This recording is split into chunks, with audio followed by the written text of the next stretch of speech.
చివరికి అశ్వినీ దేవతలు ఒక బ్రహ్మర్షిని పట్టుకొని ఆయనకి చాలా కాలం సేవలు చేసి ఒకరోజు సమయం చూసి ఇలా చెప్పారు.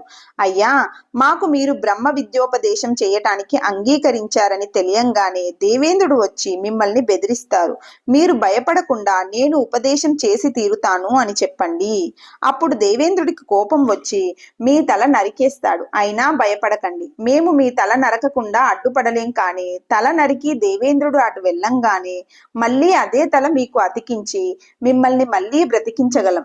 అప్పుడు మీరు మాకు బ్రహ్మ విద్యోపదేశం చేయండి. ఇలా చేసినట్లయితే దేవేంద్రుని ద్వేషించకుండా బ్రహ్మ విద్య పొందగలుగుతాం. మా శక్తి మీద విశ్వాసం ఉంచి మా మీద కరుణ చిలకరించి తమరు దీనికి అంగీకరించాలి. ఆ మహర్షి మందహాసం చేసి మీ శక్తి సంగతి నాకెందుకయ్యా, దైవయోగం చేత ఇప్పటికిది ఇలా ప్రాప్తమయ్యింది, మీరు చెప్పినట్లే కానివ్వండి అనేశాడు. ఆ తర్వాత